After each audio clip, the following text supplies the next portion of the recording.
আজকে আমরা জানব এসএসসি রসায়নের গুরুত্বপূর্ণ একটা বিষয় নিয়ে, যেটা হলো আণবিক ভর। আণবিক ভর সম্পর্কে জানবো আমরা। একটা যৌগ দেওয়া আছে, সেই যৌগটির আণবিক ভর কীভাবে বের করতে সেটা আমরা জানবো। তারপরে জানবো একটা যৌগের শতকরা সংযুতি কীভাবে বের করতে হবে। যেমন পানিতে আমরা জানি যে পানিতে হাইড্রোজেন থাকে আর অক্সিজেন থাকে। এই পানিতে হাইড্রোজেনের পরিমাণ শতকরা কত আর অক্সিজেনের পরিমাণ শতকরা কত সেটা আমরা বের করব। তো প্রথমে আমরা 3 নম্বর প্রশ্ন আমরা সলভ করব। পানির শতকরা সংযুতি। আচ্ছা, শতকরা সংযুতি বের করার আগে যে বিষয়টা মাথায় রাখতে হবে, এখানে যে যৌগটা দেওয়া থাকবে সেই যৌগটির প্রথমে আমরা আণবিক ভর বের করব। আমি আবার বলছি, শতকরা সংযুতি বের করার আগে এখানে যে যৌগ থেকে আমরা শতকরা সংযুতি বের করব সেই যৌগটির প্রথমে আণবিক ভর নির্ণয় করতে হবে। যেমন দেখো H2, তাহলে প্রথমে আমরা আসবো H2O এর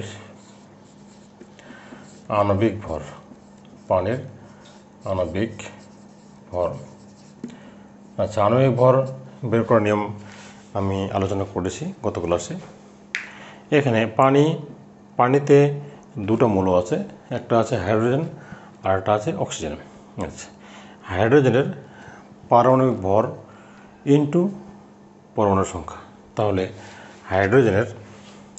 হাইড্রোজেনের পারমাণবিক ভর হলো 1 ইন্টু হাইড্রোজেন কটা আছে, দুটো আছে, তাহলে এটাকে 2 দিয়ে গুণ করতে হবে প্লাস।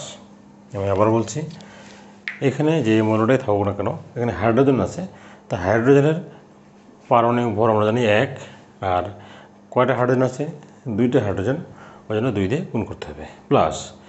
অক্সিজেন ওতে অক্সিজেনের পারমাণবিক ভর আমাদের জানা আছে, অক্সিজেন হলো 16। আর যেহেতু অক্সিজেন একটা আছে, এখানে কিন্তু 1 আমরা দেখতে পারি। অক্সিজেন কিন্তু এখানে অক্সিজেনের প্রমাণ হচ্ছে 1, তাহলে এখানে আমরা 1 গুণ করতে পারি, না গুণ করলেও সমস্যা নেই। তাহলে আমরা দেখো, চাইলে তোমরা এখানে গুণ করতে পারবে, সমস্যা, গুণ করলেও অসুবিধা নেই। তাহলে অক্সিজেন আছে কটা, একটা, তাহলে অক্সিজেনের পারমাণবিক ভর হলো 16। আর যেহেতু একটা অক্সিজেন আছে, তাহলে 1 দিয়ে গুণ হবে। সাধারণত এটা আমাদের গুণ করার প্রয়োজন নেই যদি একটা করে থাকে। তাহলে দেখো 2 গুণ 1 2 যোগ 16 অর্থাৎ 18। তাহলে H2O এর আণবিক ভর 18। আমি আবারও বুঝিয়ে দিচ্ছি, এখানে হাইড্রোজেনের পারমাণবিক ভর হলো 1, আর হাইড্রোজেনের কটা আছে, 2টা, সেজন্য 2 দিয়ে গুণ করলাম, যোগ অক্সিজেনের পারমাণবিক ভর হলো 16 ইন্টু কত, পরমাণু সংখ্যা 1 আমরা বসাবো না, তাহলে 2 × 2, আর এখানে 16 আর 2 যোগ করে কত হয়, 18 হবে। এখন আসি আমরা পানিতে H এর পরিমাণ। তাহলে H এর পরিমাণ, অর্থাৎ পানিতে হাইড্রোজেনের পরিমাণ মাথা রাখবে। ওই যে আণবিক ভরটা আমরা এই 18টা নিচে দিব, সবসময় খেয়াল রাখবে যে প্রথমে যে যৌগটা দেওয়া থাকবে সেই যৌগের আণবিক ভরটা সবসময় নিচে হবে, অর্থাৎ হরে হবে 18। আমরা কার শতকরা সংযুতি বের করতেছি, হাইড্রোজেন। এখানে দেখবো হাইড্রোজেন কয়টা আছে, 2টা হাইড্রোজেন আছে, তাহলে এখানে আমরা 2 দিয়ে গুণ করবো, 2 গুণন, আর অবশ্যই সবসময় আমরা 100% দিয়ে গুণ করবো। ইজিক্যাল টু, এটা ক্যালকুলেশন করলে দাঁড়াবে 11.11%। আমি আবারও বুঝিয়ে দিচ্ছি হাইড্রোজেনের শতকরা পরিমাণ। তাহলে এই যে আণবিক ভরটা আছে 18, এই 18টা নিচে দিতে হবে, 18টা উপরে গুণ করব, দেখবো যে কতটা হাইড্রোজেন আছে। তাহলে এখানে 2 দিয়ে গুণ করবো, 2 × 2 হয়, গুণ চিহ্ন। আর যেহেতু শতকরা সংযুতি বের করবো আমরা, কাজে 100% দিয়ে অবশ্যই গুণ করতে হবে। এবার আসি অক্সিজেনের পরিমাণ, ও এর পরিমাণ, অক্সিজেনের পরিমাণ। তাহলে একবারে সহজ, আমরা আগে ওই যে পানিতে যে আণবিক ভরটা ছিল সেটা আমরা নিচে বসাবো, 18 দিব। আর অক্সিজেন, এখানে ধরো অক্সিজেন কত আছে, 16, এই 16টা এখানে দিব, 16 গুণন, আর যেহেতু শতকরা সংযুতি কাজে 100% দিয়ে গুণ করতে হবে, অর্থাৎ 88.89%। তাহলে পানিতে আমাদের শতকরা সংযুতি হলো হাইড্রোজেন হলো 11.11%, আর অক্সিজেন হলো 88.89%। এটা হলো আমাদের পানি এর শতকরা সংযুতি। এভাবে যে কোনো যৌগের ক্ষেত্রে একই নিয়মে আমরা শতকরা সংযুতি খুব সহজে বের করতে পারবো। এবারে যাবো আমরা 2 নম্বরে আণবিক ভর অ্যালুমিনিয়াম সালফেট এর আণবিক ভর বের করবো আমরা। খুবই সহজ, কিন্তু তারপরও শিক্ষার্থীরা এক জায়গায় ভুল করে থাকে। আমি সেই জন্য ভুল যেন না হয় সেজন্য আমি আর একটু ব্যাখ্যা দিয়ে বোঝানোর চেষ্টা করছি। তাহলে অ্যালুমিনিয়াম সালফেট এখানে লিখতে হয়তো বা ভুল হয়েছে। অ্যালুমিনিয়াম সালফেট হলো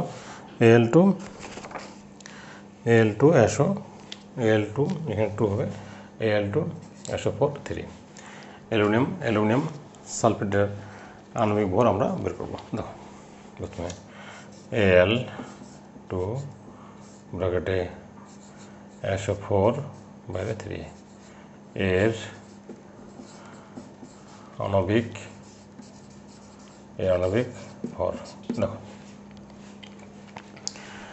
অ্যালুমিনিয়ামের আণবিক ভর আমাদের জানা আছে, অ্যালুমিনিয়ামের পারমাণবিক ভর আমাদের জানা আছে। অ্যালুমিনিয়াম হলো 13, 26, 27 27 ইন্টু কতটা অ্যালুমিনিয়াম আছে। দেখো অ্যালুমিনিয়াম আছে 2টা, অ্যালুমিনিয়ামের প্রমাণ আছে 2টা, তাহলে 2 দিয়ে এখানে কী হবে, গুণ হবে। আমি আবারও বুঝিয়ে দিচ্ছি। এখানে অ্যালুমিনিয়ামের লাগবে হলো পারমাণবিক, অ্যালুমিনিয়াম লাগবে হলো পারমাণবিক ভর। আর অ্যালুমিনিয়ামের পারমাণবিক ভর আমরা জানি কত, 27। আর অ্যালুমিনিয়াম কটা আছে, 2টা আছে, ওই জন্য 2 দিয়ে গুণ করলাম।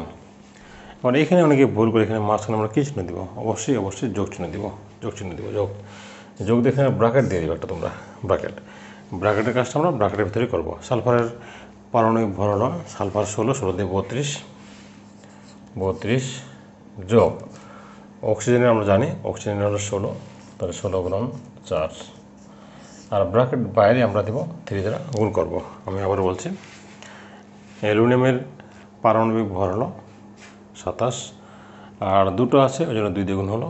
এই মাঝখানে আমরা অবশ্যই যোগ চিহ্ন দিব, এখানে আমাকে ভুল করে ফেলে। আর অবশ্যই এটাকে ব্র্যাকেট আমরা এখানে ব্র্যাকেট আকারে রাখবো। সালফারের পারমাণবিক ভর হলো কত, 32 যোগ অক্সিজেন হলো 16, আর অক্সিজেন 4টা আছে, ওই যে 4 দিয়ে গুণ হয়ে গেল। আর এই 3 হলো এই যে 3টা। এখন এটা যোগ করো, 27 দিয়ে 54 যোগ 32, 16 4 64, 16 4 64, এখানে আমরা 3 দিয়ে গুণ করবো, প্লাস 4 দিয়ে 6, 6 3 9 ইন্টু 3 54, প্লাস 3 4 18 1, 3 27 28, 8 4 12, 8 5 13 14 4 17 1 3 342। অর্থাৎ আমরা পেলাম অ্যালুমিনিয়াম সালফেটের আণবিক ভর হলো কত, 342। আমি আবারও বুঝিয়ে দিচ্ছি কী করে বের করতে হবে। প্রথমে অ্যালুমিনিয়ামের পারমাণবিক ভর নেব 27, আর 2টা অ্যালুমিনিয়াম আছে সেজন্য 2 দিয়ে গুণ করা হলো। এখানে যেহেতু বন্ধনী আছে তাহলে এখানে আমরা যোগ আকারে লিখব, যোগ আকারে। তার সালফারের কত, 32 পারমাণবিক ভর যোগ অক্সিজেনের পারমাণবিক ভর 16 গুণ 4, আর এই 3 হলো বাইরে 3 আকারে এখানে গুণ হবে। এখন দেখো 27 দিয়ে গুণ করলে 54 হবে, এই যে 32, আর 16 4 64 ইন্টু 3 54, 32 আর 64 যোগ করে 96, 3 দিয়ে গুণ করা হলো 288, আর যোগ করে 342। তার মানে আমাদের অ্যালুমিনিয়াম সালফেটের আণবিক ভর কত, 342। এবারে আসি আমরা উপরে কপার সালফেটের সাথে 5 অণু পানি আছে, যেটাকে আমরা 2তে বলে থাকি। 2তে এটার আমরা আণবিক ভর বের করবো। এটার পরীক্ষায় আসে, কিন্তু অনেকে অনেক জায়গায় ভুল করে আণবিক ভর বের করতে। যেটা ভুল না হয় সেই জন্য আমি একটু প্রথম থেকে বুঝিয়ে দেওয়ার ট্রাই করবো। আসো, কপার সালফেট ইন্টু 5 অণু পানি, জানি এটা যে কপার সালফেট 5 অণু পানি বলতে 2তে বোঝায় এটাকে কপার সালফেট ইন্টু 5H2O এর আণবিক ভর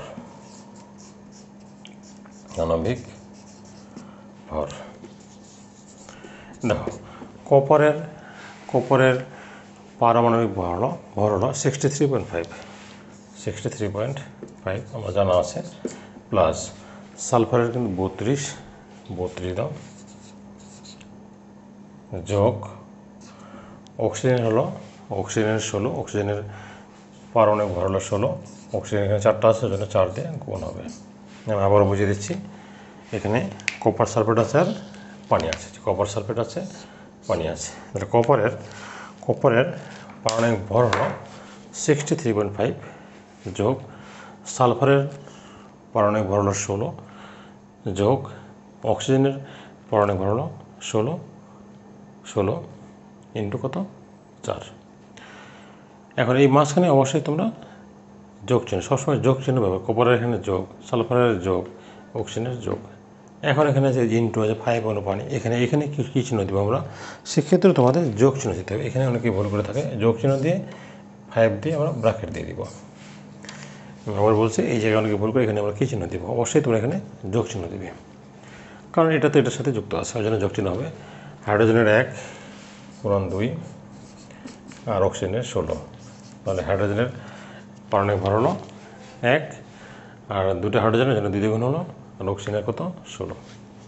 এখন দেখো এখানে 63.5 যোগ 32 যোগ 16 4 64 যোগ 5, এবং 2 2 যোগ 16, তাহলে 63.5 প্লাস 32 প্লাস 64 যোগ 16 দিয়ে 18, 18 5 কত 90।